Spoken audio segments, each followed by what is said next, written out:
Welcome to another video of Learner's Corner, where I coach and help students pass their theory test. In this episode, I'm helping Alfie.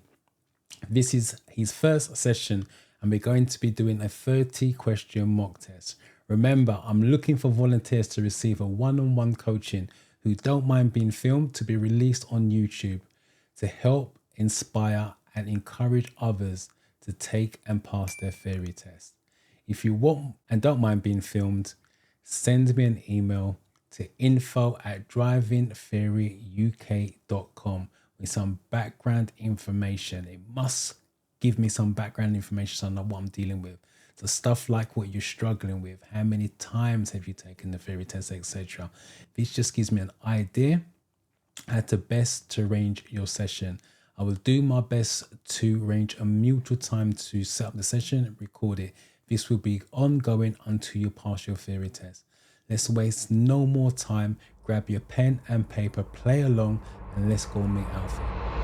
Right, so first of all, you contacted me via email. What was the reason for that? Just to get on with my driving, man. I've had a car sitting outside for almost a year now, and just cannot pass the theory test. You know, the last two times I failed it have been by 2 and 1 mark, but this was a good 6 months ago, unfortunately. Oh, that was my next question. So you took it 6 months ago. Yeah, I think I'm going to be a bit rusty, Have because I you just lost all motivation, really. have you done anything since the 6 months in terms of studying, or you literally just thought, you know what, email me? The last 2 days I have. I'll be honest with you. I've done a little bit in the last 2 days, but not really. No. And how have you been doing that on the app? Yeah, the 4 and 1. What have you been doing? Mock test or just categories? Yeah, just mock tests. You know, I've been scoring around the 38s to 40 range. Okay. In the mock, and I'd say the biggest struggle is the road signs. Road signs. Yeah. Okay. In your email, I just want to clarify because you said something that I always pick up on. You struggle to retain information. Yes, unfortunately. Is that generally in life or as in the theory test itself? I'd say generally in life, to be honest with you. I sort of winged my GCSEs. I passed them both, Right. but yeah, the revision I found very difficult. Okay. Is there a reason for that, in your I, opinion? I think I've just got a short attention span, to be honest with you. Right. Okay. All right. At least you're honest, which is the main thing. That's a good start. And let me just confirm, you haven't got a date booked yet for another No. test. No. Have you got an idea when you would like to take one? Ideally, end of March. And we're February now. About a month and a half, month and a week. So we got one booked for Friday at 3:00. So what I'm gonna do today on the first session is do a 30-question mock test, and it's gonna be from the all 14 categories. So it's just an open category test, so I can see where your standard is and how you answer the questions, basically. Yeah. Yeah. Let me just make sure you can see my screen. So you can see that, yeah? Yeah. Right. So the way this works, you read the question, go through the answers. There's no time limit. So take your time. And I do mean take your time. Tell me what answer you want. The top one is A, obviously, second one's B, and the bottom one's D. So you just tell me Yeah, no worries, man. how it goes. If you want me to flag it, tell me, I will flag it. And anyone that I think you're struggling with, I'll flag it and we can go back and discuss. Yeah. No Okay, so worries, man. any questions you want to ask me before we start? No, all good, man. All good. Right. I've picked up a few little tips from your videos, so I'm going to be reading out the questions and reading out every answer. That's fine. So you're driving past parked cars. What should you do if you see a bicycle wheel sticking out between the cars? Brake sharply and flash your headlights. Slow down and wave the cyclist across. Slow down and be prepared to stop for a cyclist. Accelerate past quickly and sound your horn. It's definitely not 1 and 4 or A and D. Okay. I'd go for C. I'm going to flag that. I'm going to come back to that. You want to go for C, slow down, be prepared to stop. Okay. Your vehicle breaks down on a motorway and you need to call for help.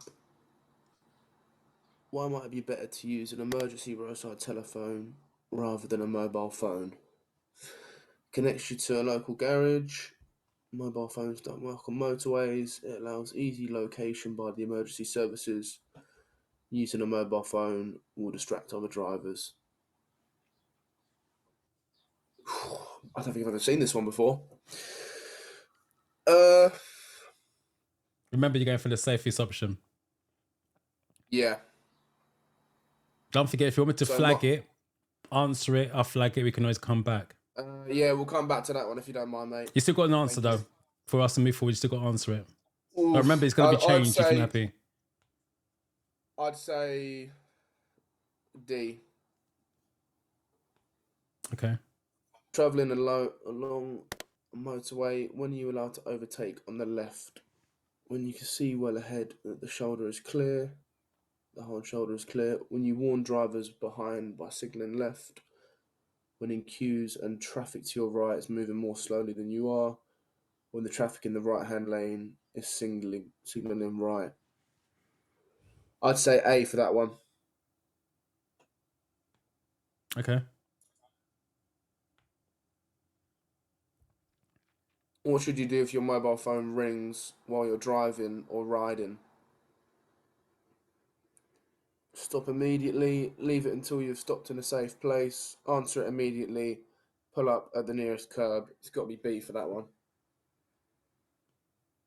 You've just passed your driving test. How can you reduce your risk of being involved in a collision? By taking further training, by never going over 40 miles per hour, by staying in the left-hand lane on all roads, by staying close to the vehicle in front. It's got to be A, that one. Okay. What should you do when you're overtaking at night? Sound your horn twice before moving out. Beware of bends in the road ahead. Wait until a bend so you can see the oncoming headlights. Go past slowly so you can react to unseen hazards. It's got to be B for that one. What is a statutory off-road notification? This is quite lucky because I've just done this in my car. Got to be C for that one. Your vehicle breaks down on a motorway and you manage to stop on the hard shoulder. What should you do if you use your mobile phone to call for help? Wait in the car for the emergency services to arrive. Check your location from the nearest marker post beside the hard shoulder. Stand at the rear of the vehicle while making the call. Phone a friend to ask them to come and collect you. Safest option there has got to be A. Okay. You're driving on the motorway at night. Which lights should you have on if there are other vehicles just ahead of you? Main beam headlights, side lights only, front fog lights, dipped headlights. Other vehicles just ahead of you. I'm going to go for D on that one, but I'm not 100% sure. Okay, I'll flag it and come back. Right, this is number 10. Number 10. Yeah. Other than direction indicators, how can you give signals to other road users? By using brake lights, by using interior lights, by using side lights, by using fog lights. This Did you actually came mind up yesterday flagging on the this one? live. Sorry? Did it? Yeah. Joking. So what did you go for? I'm going to go for A. Okay, you didn't sound too sure there. Yeah, I'm not too sure, I'll be honest with you. All right, let me flag it. Remember, if you're not sure, just tell me to flag. Yeah? Thank you. What does eco-safe driving achieve? Increased fuel consumption, improved road safety, increased exhaust emissions, damage to the environment. B, surely. Okay. All right, you're driving along a country road. You see this sign. What should you do after dealing safely with the hazard? Switch on your hazard warning lights, test your brakes, check your tyre pressure, accelerate briskly. Could I ask a definition of briskly? Is that quick? Briskly for them is quickly, yeah.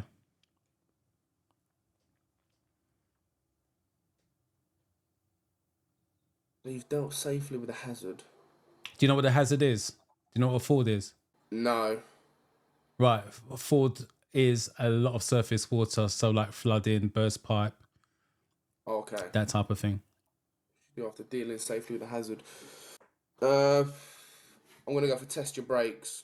Okay, again, I flagged that because you got a doubt on that. Sorry, man, I just can't see the top bit of the question. It says, why is the caravan unstable and swinging from side to side? Because other cars are passing too close to it, because there are traffic cones on the road, because it's in the wrong lane, because of side winds. It's actually a video. Do you want me to play the video, to be fair? I can play the video. Thank you, mate.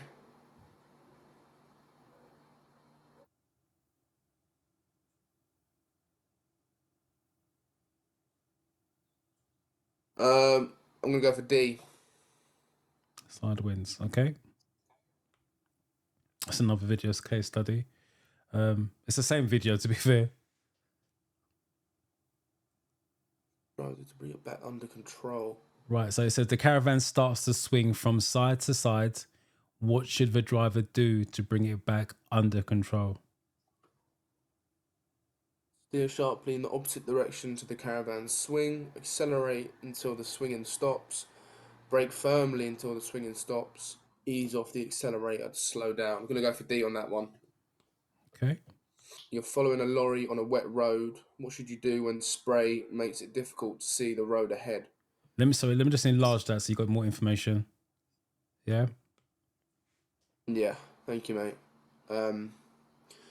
Put your headlights on full beam. Speed up and overtake quickly. Keep close to the lorry, away from the spray. Drop back until you can see better. It's got to be D, that one. Okay. What's the minimum time gap you should leave when following a vehicle on a wet road? Oh, I've seen this one come up in your live a few times. It was on there. We talked about it yesterday. It wasn't a question, but someone asked me to clarify the stopping distances. 4 seconds, 1 second, 3 seconds, 2 seconds. 2. But if you don't mind flagging that one, please, mate. 2 seconds flagged. What does this sign mean? 6 roads converge. Place of historical interest. Multi-exit roundabout. Risk of ice. I'm going to go for D on that one. Okay. What's most likely to increase fuel consumption? Poor steering control, staying in high gears, accelerating around bends, harsh braking, and accelerating.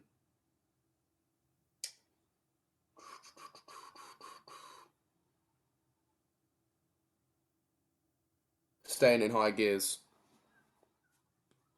Okay. What can you expect if you drive using rapid acceleration and heavy braking? Reduced pollution, increased road safety, reduced exhaust emissions, increased fuel consumption. It's got to be D for that one. Okay. I'm going to go back to this one. I'm going to flag that. And I'm going to flag that one. Sorry, what did you say it was? D, didn't you? D. Okay. What does this sign mean? No entry for traffic turning left. No through road on the left. Turning left for ferry terminal. Turn left for parking area. No through road on the left. Okay. That's number 20, by the way. This is 21. Number 20. 21. At an accident, a casualty isn't breathing.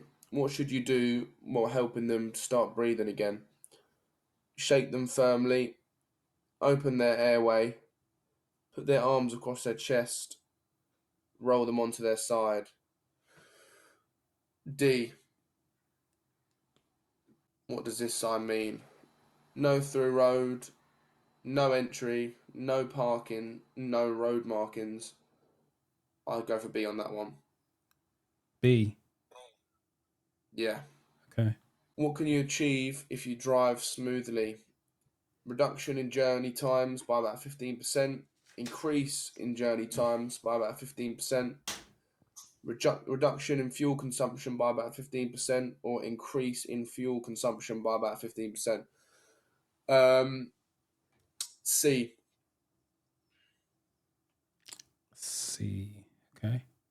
What's covered by third-party insurance? Damage to your vehicle, damage to other vehicles, flood damage to your vehicle, fire damage to your vehicle.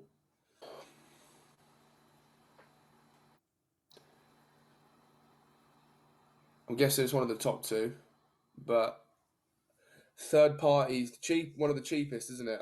I think. Third party, yeah, it is. So I'd say that would be damage to other vehicles. Okay. Your vehicle is stationary. When may you use its horn? When another road user poses a danger. When it's only used briefly. When signalling that you've just arrived. When the road is blocked by queuing traffic. A. Okay, so it's number 26. Thank you, mate. When may you stop on a clearway? During daylight hours, in the rush hour, never, when it's busy. I'm not too sure what a clearway is. It's just a road they want to keep clear. They make it sound difficult and complicated. It's just a road they want to keep clear for whatever reason. So never. But I see, I wouldn't have known that one if you clear way. It's in the name, though, isn't it? Clear the way. Yeah, clear the way. Yeah, never, please. That would be your red circle normally with a red cross and a blue background behind it. Because you said you struggle for road signs, so that would be the road sign. Yes. Thank you. What can be damaged if you turn the steering wheel when the car isn't moving? The brakes, the gearbox, the engine, the tyres. The gearbox. Okay. Number 28. What should you do if you have to stop while you're going through a congested tunnel? Make a U-turn and find another route. Pull up very close to the vehicle in front to save space. Keep a safe distance from the vehicle in front. Ignore any message signs as they're never up to date. It's got to be C, that one. Okay. What should you do when you're following a motorcyclist along a road that has a poor surface? Overtake immediately to avoid delays. Follow closely so they can see you in the mirrors. Allow the same room as normal to avoid wasting road space. Allow extra room in case they swerve to avoid potholes. Have to be D for that one. Okay, so the last one. Ooh. What does this sign mean? Trams crossing ahead. Trams only. Oncoming trams. No trams ahead. Red triangle. Do you know what triangles mean? Just a triangle. Forget the image. Do you know what the red Is it in triangle order? means? No, triangles are warnings. Warnings. So Yeah. it would be, yeah, it would be A, wouldn't it? Or A or C, actually. Trams crossing ahead. Oncoming trams. I'm gonna go for A. That's your last I think one. I think I done very poorly on that one. Well, you flagged 12. Before I go to for 12, you already said, because I was going to ask you, how do you think you did? You think you Yeah, done not poorly? great. Okay, why do you think you're not great? Just In your very opinion? rusty. Pardon? Very rusty. Very Very rusty. rusty. Yeah. Okay. All right, let's look at the flagged ones and I'll come back to what you just said. I flagged a few that I didn't tell you that I flagged, and I'm going to tell you why in a minute. All right, so Yeah, this that's one. fine. You're driving past parked cars. What should you do if you see a bicycle wheel sticking out between the cars? You sort of and and you went for slow down and be prepared to stop for a cyclist. Do you remember why you kind of wasn't sure? It's the right answer, by the way, so don't stress. It's the right answer. It's the right answer, but why was you and ahhing? I don't know, because two of the answers were very similar. Which one? Sorry, I can't actually see at the moment. Oh, I'm sorry, afraid. that's me doing No, that. it's all good. It's all good. Yeah. Yeah, I'm in an R in between B and C. Okay. Slow down and wait the cyclist to cross, because I know cyclists, they have like, especially when you overtake them, you got to give them like a hefty length, haven't you? Yeah. So I thought maybe if they're like sticking their wheel out, maybe they've got the right way to come out. Obviously, They I'm guessing that's don't not the have priority case. in that situation, but they could just come out anyway. So Yeah. the safest thing is to be prepared to stop and let the cyclist go. The reason why B is never going to be the right answer, because you've got wave the cyclist. You should never be waving someone to cross the road, because you may want to let them go, but someone passing you may not. Yeah. Yeah, so that's why the safest Very option. So true. if it's got wave in the answer, it's never going to be the right one choice. Okay. Yeah, Never wave. never. Not even a driving test. That's an instant fail as well. Is it? Yeah, if you wave Oh, someone to cross the road, and if you flash your headlights to tell someone to go, it's going to be a fail. It's not an official signal in the highway code. okay. That's good. That's good information to know. Yeah, you was umming about this one. Your vehicle breaks down on the motorway. You need to call for help. Why might it be better to use an emergency roadside telephone rather than a mobile phone? You went for using a mobile phone will distract other drivers. Why did you go for that? Well, I eliminated A and B, but if is one of them two right then? A and B are correct to be eliminated, yes. And then you're now left with C and D. So if you So read the question, break the question down, your vehicle breaks down on a motorway. So it's broken down, it's not moving. Does that make sense? you can't so you can't be distracting other Can't be drivers really, can you, distracted. if you're on the phone? Does that Yeah, make sense now? yeah, definitely. Yeah. It's easy to use your mobile because they've got location numbers on the motorway, so they know exactly where to find you. That's the reason why. Yeah. This one, you're driving on a motorway at night. Which light should you have on if there are any other vehicles just ahead of you? You went for D is the correct answer. I have done videos on this. If it's a bog standard light question, regardless of what's happening around you, it's going to be dipped headlights or headlights as an answer. Because bog standard, if they want more information like fog lights, park lights, the clues in the question. Okay. Yeah. Again, you was umming and ahhing about this one. Other than direction indicators, how can you give signals to other road users? Do you remember why you sort of... It's the right answer. Again, don't panic. It is the right answer. I eliminated C and D, so I was just I'm in an iron between the brake lights and the interior lights, and I just thought, if a car's up your ass, giving them like the brake light is a sign of Yeah, slow down. exactly. Exactly that. It's always going to be brake lights. Interior lights shouldn't be on when you're driving. No, definitely not at night either. Yeah, exactly. I flagged it. It's the correct answer. The reason why I flagged it because you didn't know what Ford is. And that's one of the reasons Yeah. why pupils fail the theory test, because they don't know what certain words mean. Because again, you were struggling with that. And then once I explained what a Ford was, you sort of went straight for the answer of test your brakes. Because obviously if it's a lot of Yeah. surface water flooding, you want to test your brakes before speeding off. That's the reason why. Of course. You don't want to accelerate, because I wasn't sure on the word briskly. I thought maybe accelerate slowly away could be one, because I thought obviously briskly meant slowly, but obviously when you explained that it went quick, Yeah. I knew instantly it was the brakes. Yeah. Briskly is going to be, accelerate quickly, which you don't want to do. And you shouldn't be doing anyway, full stop. It's always going to be accelerate under control. You went for this one. What's the minimum time gap you should leave when following a vehicle on a wet road?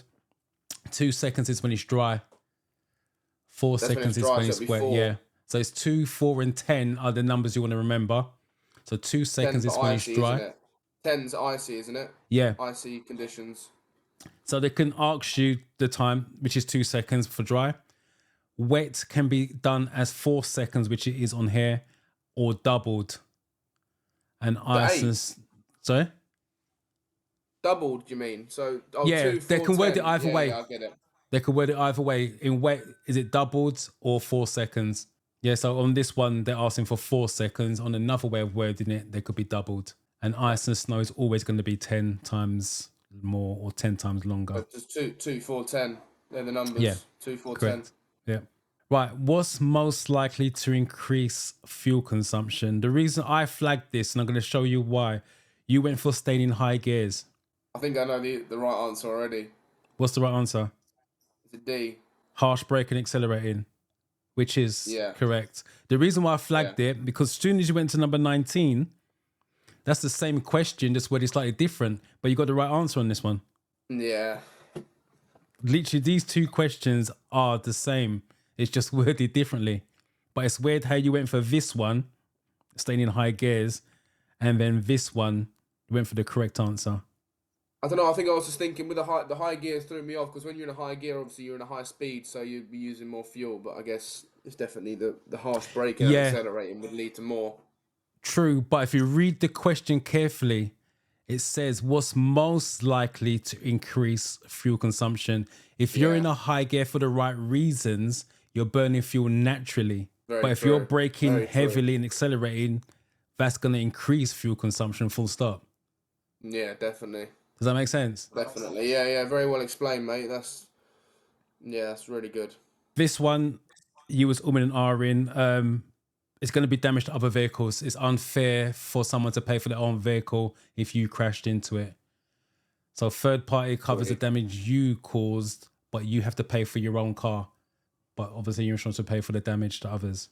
Clearway, you gone for never. Again, once I explain what Clearway was, it's just a road they want to keep clear. Then obviously you're gone. Again, lack of understanding with that. Yeah. Yeah. What can be damaged if you turn the steering wheel when the car isn't moving? You've gone for gearbox. Yeah. Is Why? that not right? Read the question. What can be damaged if you turn the steering wheel when the car isn't moving? What's connected to the steering wheels? The tires. There you go. Clue in the question. Steering wheel. What's connected to the steering wheel? Your tires. If you turn your steering wheel when it's dry, it's called dry steering. So your tires is on one spot. So you're wearing out your Yeah. tire, especially if it's on glass or gravel, you're cutting the tread. I wish I had an explanation for what I went for gearbox, but yeah, unfortunately I don't. What does this sign mean? Again, didn't know what triangles were. You thought it was orders. Red circles are orders, and triangles are warnings. So it's triangles are warning you of a warnings. tram, and each tram's crossing ahead. Again, when you study road signs, always imagine you're going from bottom to top. So if you imagine you're going up, the tram is actually going across your path. That's why it's trams crossing ahead. Okay. So that's your last one. Right. That's your score, 23 out of 30. It's not ideal, is it? Why do you say that? Just like to get more, wouldn't you? Okay. Let me just quickly go through them. Your vehicle breaks down the motorway, you need to call. I think we discussed that one. Yeah. That's the mobile phone one. You're traveling along a motorway. When are you allowed to overtake on the left? You went when you can see well ahead that the hard shoulder is clear. Hard shoulder is for emergencies only. So And you shouldn't be that's the driving. one Go on. coming on the motorway as well, isn't it? That's a slip road. I was at a slip road. Yeah, it's not hard shoulder. Hard shoulders are for emergencies only for if you've broken down. So it's when queue to traffic to the right is moving more slowly than you are. So if there's traffic in the right hand lane, technically you can pass them on the left. Okay. Yeah, your vehicle breaks down on the motorway and you manage to stop on the hard shoulder. What should you do if you use your mobile phone to call for help? You said wait in the car for the emergency services to arrive. So you're waiting in the car on the hard shoulder, which is dangerous because someone goes in the you don't back wanna of do you, that. it's game over. Yeah. So check your location for the nearest marker post beside the hard shoulder. And again, that tells them where to come and get you. That's similar to the phone call one about Yeah. using the roadside phones. That one we know about. The minimum time gap you now know is 4 seconds or doubled. Yeah. They can word it either way. That one we know about. Harsh braking, acceleration. At an incident, a casualty isn't breathing. What should you do while helping them to start breathing again? You got them rolling to the side. If they're not breathing, you want to check their airways. Make sure there's nothing blocking. Any questions on that? I'd hate to be in that situation though, so hopefully it never happens. Yeah, hopefully. Oof. The reason why they got first aid questions in there, because when you got your license, you can drive anywhere and everywhere. You will come across accidents. Whether you want to help out or not, it's a different story. But that's the reason why it's in there. course. This one we discussed what could be damaged to the steering Yeah. wheel, and that's your last one. You know, ideally I'm not happy, but it's been a while since I put in a lot of work. So I guess before Friday's session, I'm definitely going to be a lot sharper. Okay, how are you going to do that? A lot of revision. You know what? I'm not being funny. You're going to have to revise, full stop. I made a couple of notes when you was answering the questions. There's two things. The first one, you don't absorb the information. What you do, you read the question, and then you literally go through the answers. Boom, boom, boom, boom. And then you try to work out the answers after reading all four of them. It sounds weird what I'm saying. What you want to do is read the question and break it down. Like the steering wheel one comes to mind. Steering wheel. Yeah. Does that make sense? And then what you want to Yeah. do now is read the question and absorb what's in the question first, and then go on to the second one, absorb the information. But what you do, you read the question and you literally read A, B, C, D, and then you try to work out which one's correct out of the four. Yeah. But and you've then already by that taken in point, so I've much probably forgotten the information. question. Say again? Yeah. By that point, I've probably forgotten the important information in the question. Yeah, exactly. That's what I've noticed. Yeah. You don't absorb the information. And obviously the second thing I've picked up on is lack of knowledge. And that's going to be studying. Whether or not you Googled the words, i.e. Ford, Clearway. Does that make sense? Because once I explained to you what those were, you sort of knew what the answer was. Yeah. But if you don't know it, then obviously you may go for the wrong answer. Does that make sense? And I always say in the video, understand the question, understand the answers. And then obviously you got a better chance of passing. So that's the two things I've observed with you. It's just you don't absorb the information. Don't get me wrong. You read the question, you read the answers, but you're not taking in the little bit of information. Yeah. And that's what you need to start doing. So as well as, you're going to go from practice before Friday, if you're still doing what you're doing now, it's still going to be the same outcome. Yeah. There's going to be no change. So, yeah. So what you want to do is sure. read the question, maybe read it 2 or 3 times, look for clues, i.e. the steering wheel. Yeah. And then when you read A, don't go on to read B. Sometimes read A, take it in, and even go back and see, does that question make sense with the answer? And then you can go, right, next question, do the same thing. But give yourself time to think, breathe between each answer. And then, like I said, you'll see your score start to improve. Hopefully you got a decent score. Let me know in the comments. Show Alfie some love and encouragement to help him along on his journey to passing the theory test. YouTube's going to show you a video here. I'm going to show you a video here. Go off and watch which video is relevant to you. And I say catch you in the next video.